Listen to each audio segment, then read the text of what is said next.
خود بذات جسم وہاں پر غزوہ بدر میں نہیں گئے، اللہ کے رسول نے ذمہ لگا دیا تھا کہ عثمان تم میری بیٹی کی تیمارداری کرو، یعنی یہ بھی ایک گویا کہ امیر المؤمنین، امیر کا حکم جو ہے یہ اس کی اطاعت ضروری تھی۔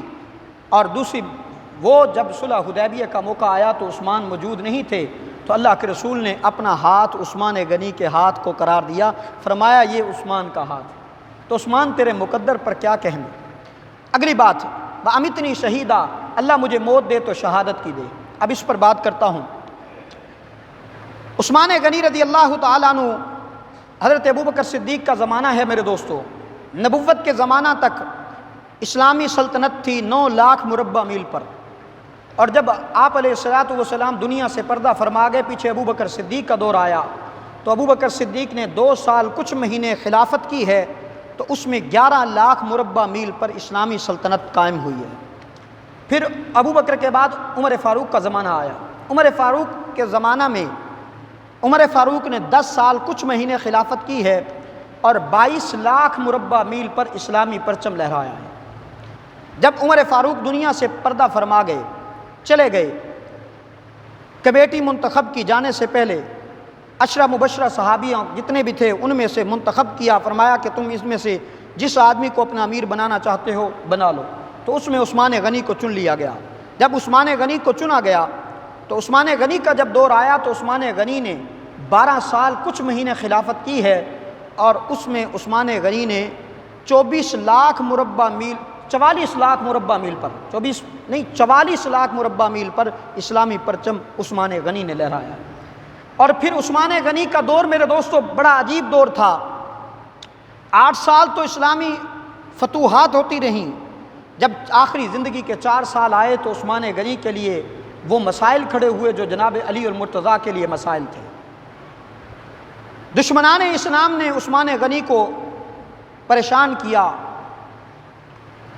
ایک عبداللہ بن سبا بدبخت تھا، سبائی، اس نے ظاہراً کلمہ پڑھا، مسلمان ہوا، اور کلمہ اس غرض سے پڑھا کہ عثمان مجھے کوئی اہم عہدہ عطا فرما دے دیں گے۔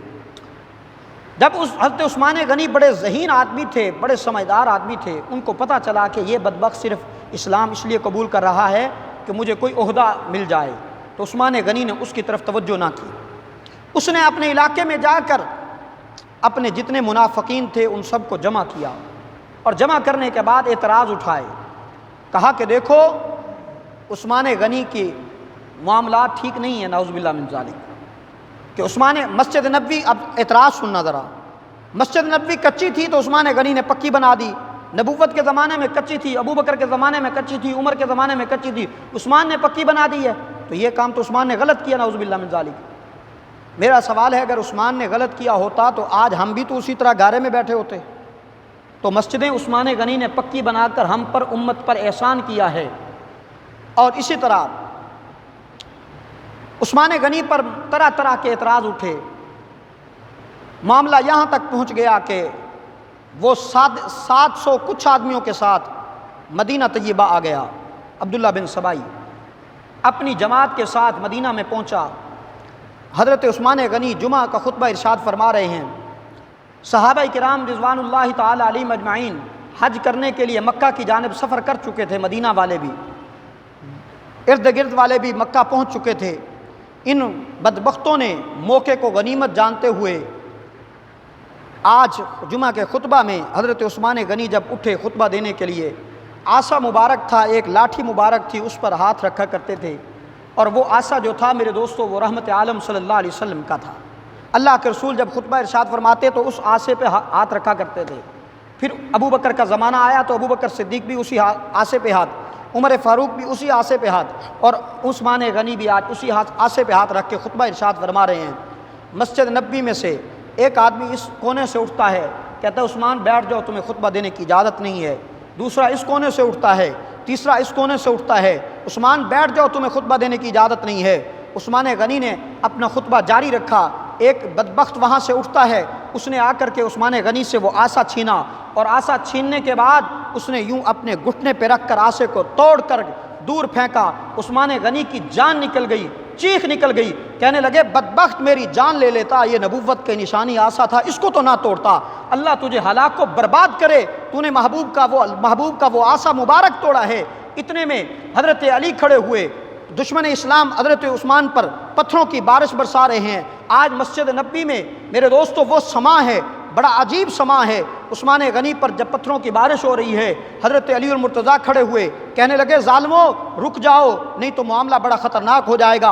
عثمان غنی کو گھر بھیج دیا گیا، حضرت علی گھر چلے گئے، جا کر عثمان غنی کے پاس پہنچے، کہنے لگے امیر المؤمنین آپ اجازت دیں، یہ چند بدبخت ہیں، ہم ان کا سر قلم کر دیں گے، ان لانتیوں کو اسلام سے دور کر دیں گے۔ اب حضرت علی المرتضیٰ نے جب یہ کہا، حضرت عثمان غنی نے کہا دیکھ علی تو میرا بھائی ہے، میں جیسے کہوں گا تجھے ویسے کرنا ہوگا، میں مدینۃ الرسول میں میں خون ریزی نہیں چاہتا، اللہ کے رسول کا شہر ہو، عثمان کی جان کی وجہ سے مدینہ میں خون ریزی ہو میں برداشت نہیں کرتا، علی تم آرام سے جا کر خاموشی سے اپنا کام کرو، جا کر اپنا بیٹھ جاؤ۔ اتنے میں میرے دوستو ارد گرد کے صحابہ کو پتہ چلتا ہے، انہوں نے بھی آ کر حضرت عثمان غنی سے کہا امیر المؤمنین آپ اجازت دیں ہم ان چند بدبختوں کے سر قلم کر دیں۔ حضرت عثمان غنی نے اجازت نہ دی اور چند صحابہ نے یہ مشورہ دیا کہ عثمان آپ مدینہ چھوڑ کر کے مکہ چلے جائیں۔ حضرت عثمان نے کہا جن کو مدینۃ الرسول آقا دو عالم صلی اللہ علیہ وسلم کے شہر کا حیا نہیں، ان کو رب العالمین کے گھر کا کیسے حیا آئے گا، میں یہ چھوڑ کر مکہ کیسے جاؤں۔ اتنے میں حضرت امیر معاویہ کا شام سے پیغام آیا کہ امیر المؤمنین عثمان بن عفان آپ ہماری طرف آ جائیے۔ حضرت عثمان نے کہا کہ میں ڈرنے والا نہیں ہوں موت سے، میں آقا دو عالم صلی اللہ علیہ وسلم کا شہر اپنے مرنے کے وقت قریب سے وہ شہر چھوڑ کر کے جانا پسند نہیں کرتا۔ اور اس پر صحابہ کرام نے زور لگایا کہ ہم جنگ کرتے ہیں، ان بدبختوں کے سر قلم کرتے ہیں، لیکن عثمان نے کہا کہ میری وجہ سے مدینہ میں خون ریزی ہو میں عثمان برداشت نہیں کرتا۔ اب ایک سوال اٹھتا ہے کہ اتنی خون ریزی ہونے کے بعد، لڑائی جنگ ہونے کے بعد عثمان کو ایک دن نہیں، 2 دن نہیں، 3 دن نہیں، 4 دن نہیں، 40 دن تک عثمان غنی کو گھر میں بند کر دیا گیا، پانی بند کر دیا گیا، مسجد نبوی میں آنا بند کر دیا گیا، عثمان غنی سے تمام تعلقات ختم کر دیے گئے، اور عثمان غنی کے ساتھ نہ کوئی چیز کھانے کی کوئی پہنچا سکتا ہے، نہ پینے کی کوئی پہنچا سکتا ہے۔ حضرت علی المرتضیٰ ایک مشکیزہ پانی کا لے کر میرے دوستوں جاتے ہیں عثمان غنی کی طرف، راستے میں مشرک اس بدبختوں نے وہ مشکیزہ پانی کا بھی گرا دیا۔ حضرت علی المرتضیٰ نے جب دیکھا کہ یہ بدبخت کسی صورت باز آنے والے نہیں ہیں، یہ عثمان غنی کے نعوذ باللہ قتل کے در پہ ہیں، تو حضرت عثمان غنی کے دروازے پر حضرت علی المرتضیٰ نے اپنے بیٹے حضرت حسن اور حضرت حسین کو کھڑا کیا کہ تم جاؤ اور جا کر اپنے چچا کے دروازے پر پہرا دو، یہ بدبخت جو ہیں عثمان غنی کے جان کے درپے ہوئے ہیں۔ اب اتنے میں حضرت حسین بھی، حضرت حسن بھی اور حضرت زبیر بھی، حضرت باقی جتنے صحابہ تھے انہوں نے بھی اپنی پوری محبت کا میرے دوستو عثمان غنی رضی اللہ تعالیٰ عنہ کے ساتھ اظہار کیا۔ اور سوال میں یہ کر رہا تھا، اتنا کچھ ہونے کے بعد عثمان کو چاہیے تھا کہ وہ خلافت چھوڑ دیتے، چھوڑ کر چلے جاتے یا ان کے حوالے کر دیتے۔ کبھی آپ کے دل میں سوال آ سکتا ہے، کوئی دشمن بھی تو اٹھا سکتا ہے کہ عثمان نے اتنا کچھ ہونے کے بعد یہ کیوں نہیں کیا، خلافت کیوں نہیں چھوڑی؟ اس کی وجہ یہ تھی میرے دوستو، عثمان غنی کو میرے محبوب علیہ الصلوۃ والسلام نے اپنے زمانہ میں فرمایا تھا عثمان ایک ایسا وقت آئے گا کہ دشمن تیرے سے وہ خلافت والا کرتا چھیننے کی کوشش کرے گا، عثمان اگر تو نے وہ خلافت والا کرتا چھوڑ دیا تو قیامت تک میرے دین کا نقشہ مٹ جائے گا، عثمان جان دے دینا لیکن اپنی خلافت والا کرتا جو ہے وہ نہ اتارنا۔ عثمان نے پیغمبر علیہ الصلوۃ والسلام کی اس بشارت پر عملی مظاہرہ کرتے ہوئے سوچا کہ میری جان چلی جائے لیکن میں اس سے پیچھے ہرگز نہیں ہٹتا۔ چند دن گزرنے کے بعد عثمان غنی رضی اللہ تعالیٰ عنہ کو خواب آتا ہے، اللہ کے رسول صلی اللہ علیہ وسلم نے پوچھا عثمان ہمارے پاس آنا پسند کرتے ہو یا ان بدبختوں کا سر قلم ہو جائے یہ پسند کرتے ہو؟ حضرت عثمان غنی نے کہا اللہ کے رسول 82 سال کا بوڑھا ہو چکا ہوں، اب میرے اعضاء جسم کے اعضاء بھی جواب دے چکے ہیں، خلافت بھی میرے بس میں سنبھالنے کی اب بات نہیں ہے، تو اب میں ویسے بھی آپ کے پاس آنا پسند کرتا ہوں۔ اللہ کے رسول صلی اللہ علیہ وسلم نے خواب میں خوشخبری عطا فرما دی، ان قریب عثمان آپ ہمارے پاس آ جائیں گے۔ آج وہ دن آ گیا، چلتے چلتے عثمان غنی نے مسجد اپنے گھر کی چھت پر کھڑے ہو کر خطبہ ارشاد فرمایا، بڑا فصیح بلیغ خطبہ ارشاد فرمایا باغیو تمہیں یاد نہیں کہ مسجد نبوی کی جگہ جو میں نے خرید کر کے دی تھی، آج اس مسجد نبوی میں میرا آنا بند کر دیا ہے۔ بدبختو تمہیں یاد نہیں ہے نبوت نے اپنی 2 بیٹیاں میرے نکاح میں دی تھی۔ بدبختو تمہیں یہ یاد نہیں ہے کہ نبوت کو جب بیر معونہ کنواں تھا، آج اس کنویں کا پانی میرے اوپر تم نے بند کر دیا ہے۔ وہ یہودی کے قبضے میں تھا، وہ کنواں خرید کر میں نے وقف کیا تھا، لیکن ان بدبختوں کو اس خطبے سے کوئی اثر نہ پڑا، اور ادھر آقا دو عالم صلی اللہ علیہ وسلم کو وہ آخری دن جمعے کا دن آ گیا۔ صبح اس حضرت عثمان غنی نے اپنا وہی نہار منہ روزے کی نیت کر لی، تھوڑی دیر لیٹے ہیں، لیٹنے کے بعد دیکھا کہ خواب میں رحمت عالم صلی اللہ علیہ وسلم کا دیدار ہوا۔ اللہ کے رسول نے فرمایا عثمان آج افطاری ہمارے پاس کرنا، آج آپ کی افطاری ہمارے پاس ہوگی۔ عثمان غنی اٹھتے ہیں، آنکھ کھلتی ہے، اپنی بیوی حضرت نائلہ سے کہنے لگے کہ جاؤ میرا وہ چادر پجامہ ہے نا، وہ پجامہ لے کر کے آؤ، میں وہ پہننا چاہتا ہوں۔ عثمان ساری زندگی تو تم نے چادر باندھی تھی، آج پجامہ کیوں پہنتے ہو؟ عثمان غنی نے کہا کہ یہ بدبخت جب مجھے قتل کریں گے، جب مجھے شہید کریں گے، کہیں ایسا نہ ہو عثمان کا ساری زندگی میں جسم نگیز کسی نے نہیں دیکھا، جب یہ بدبخت میرے اوپر حملہ کریں کہیں ایسا نہ ہو کہ میرا نگیز کھل جائے، اس لیے آج میں یہ جو ہے نا پجامہ پہننا چاہتا ہوں۔ اتنے میں میرے دوستو 5 آدمی دیوار کے سے اوپر چھلانگ کر کے اندر آتے ہیں۔ ایک نے آتے ہی عثمان غنی کو داڑھی سے پکڑا اور داڑھی سے پکڑ کر جوڑنے لگا۔ عثمان غنی نے کہا بدبخت چھوڑ دے، ابھی یہ کہنے لگے تھے تو ایک اور الو کے بدبخت نے، حرامی نے، یہاں پر ایک بڑا آسا تھا، لوہے کی سلاخ تھی، وہ عثمان غنی کے سر پر یوں دے ماری، خون کا فوارہ یوں چھوٹا۔ عثمان غنی کے سامنے قرآن ہے، قرآن کی یہ آیت تلاوت کر رہے ہیں، فَسَيَكْفِيكَهُمُ اللَّهُ وَهُوَ السَّمِيعُ الْعَلِيمُ، صبغۃ اللہ، اس آیت پر خون کے قطرے آ کر گرتے ہیں۔ ایک اور بدبخت نے قرآن کو عثمان سے دور کیا، علماء لکھتے ہیں کہ قرآن کو جیسے دور کیا، قرآن ویسے فوراً واپس عثمان کی گود میں آ کے لپٹ گیا۔ اور آج یہ قرآن دور کیوں نہیں جاتا؟ اس لیے کہ ساری زندگی عثمان قرآن سے جدا نہیں، تو قرآن نے سوچا میں عثمان سے جدا کیسے ہو جاؤں۔ اتنے میں ایک اور بدبخت نے، عثمان غنی رضی اللہ تعالیٰ عنہ کی بیوی حضرت نائلہ آگے ہاتھ بڑھانے لگی تو بدبخت نے حضرت نائلہ کے یوں ہاتھ پر وار کیا۔ حضرت عثمان نے اس کے لیے بھی ایک بد دعا کے جملے کہے۔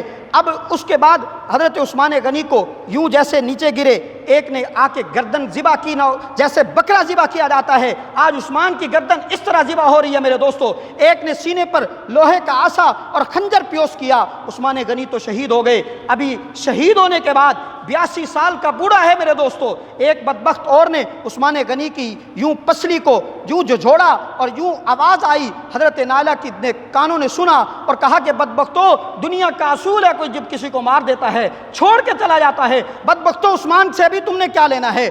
چلے گئے۔ آج ایک دن گزر گیا، دوسرا دن گزر گیا، تیسرا دن گزر گیا، عثمان کی لاش اٹھانے کی اجازت نہیں ہے میرے دوستوں کسی کو۔ اتنے میں حضرت نائلہ کہتی ہیں تیسرے دن ایک آدمی اندر داخل ہوا اور آ کر کے میرے سے پوچھنے لگا عثمان کہاں ہیں؟ میں نے بتایا، میں نے سمجھا میرا خیر خواہ آ گیا ہے۔ اس بدبخت نے آ کر عثمان غنی کے چہرے سے یوں چادر ہٹائی اور چادر ہٹا کر، آج تیسرا دن ہے عثمان کو شہید ہوئے میرے دوستو، اس نے یوں تماچا دے مارا، عثمان غنی کے جیسے منہ پر تماچا لگا۔ حضرت نائلہ نے بد دعا دی، کہا کہ ذلیل و رسوا ہو جائے، جہنم میں چلا جائے۔ تو میرے دوستو عثمان غنی جب شہید ہو گئے، 3 دن تک لاش اٹھانے کی اجازت نہیں ہے۔ اس کے بعد حضرت علی نکلے، حضرت ام حبیبہ نکلے۔ حضرت ام حبیبہ میرے محبوب علیہ الصلوۃ والسلام کی زوجہ مبارکہ مسجد نبوی کے دروازے پہ آتی ہیں اور آ کر کہنے لگے، حضرت ام حبیبہ نے کہا کہ بدبختو، ظالمو، باغیو، آج عثمان کی لاش اٹھانے دو، نہیں اٹھانے دو گے تو یاد رکھو میں محمد کی بیوی سر سے چادر، سر سے کپڑا اتار کر مدینہ کی گلیوں میں آؤں گی، اگر آسمان سے پتھروں کی بارش نہ برسے تو مجھے محمد کی بیوی نہ کہنا۔ اتنے میں باغی جب ڈرے اور حضرت علی باہر نکلے تو چند آدمیوں کو اجازت ملی کہ آج عثمان کا جو ہے لاشا یہ چند آدمی اٹھا کر رات کی تنہائی میں اٹھائیں، دن میں بھی نہیں، اور چند آدمی 17 آدمیوں کے متعلق آتا ہے، بعد نے کہا 6 آدمی کے متعلق آتا ہے، صرف یہ جنازہ پڑھیں گے اور یہ تدفین کریں گے، اور پھر یہاں تک بس نہیں، آپ کے جنازوں پر، میرے جنازوں پر پھولوں کی پتیاں نشاور ہوتی ہیں۔ عثمان ایک ایسا مظلوم ہے میرے دوستو، جب عثمان کا لاشا لے کر جا رہے تھے تو باغیوں نے اس وقت بھی لاشے پر پتھروں کی بارش کی ہے۔ میرے دوستو پوری کائنات میں سارے شہید مظلوم ہیں، سب شہید مظلوم ہیں، حسین بھی مظلوم ہیں، تمام عمر فاروق بھی شہید مظلوم ہیں، تمام شہداء مظلوم ہیں، لیکن میں جب اسلامی تاریخ کو اٹھاتا ہوں تو مجھے عثمان سے بڑا مظلوم کوئی نظر نہیں آتا۔ اسلام میں عثمان سے بڑا مجھے شہید کوئی نظر نہیں آتا۔ اسلام میں جب اسلام کے علاوہ بھی اسلام میں بھی جب کوئی کسی کو میرے دوستو قتل کر دیتا ہے یا مار دیتا ہے، اس کے بعد اس کا لاشا چھوڑ کر چلے جاتے ہیں، لیکن عثمان آج تیری لاش پر بھی پتھروں کی بارش ہو رہی ہے۔ تو میرے دوستو عثمان غنی کو جنت البقیع میں 18 ذوالحجہ کو شہید ہوئے ہیں، عثمان غنی کو جنت البقیع میں دفن کیا گیا۔ اور عثمان غنی نے ہمیں کیا سبق دیا؟ میرے دوستو یہی سبق دے کر گئے ہیں کہ صبر و تحمل کا دامن کبھی نہ چھوڑیے، قرآن کو کبھی نہ چھوڑیے۔ اگر دنیا میں آپ قرآن کے ساتھ لگاؤ رکھو گے تو یہ قرآن تمہیں دنیا میں بھی نہیں چھوڑے گا اور کل قیامت میں بھی آپ کو اکیلا نہیں چھوڑے گا۔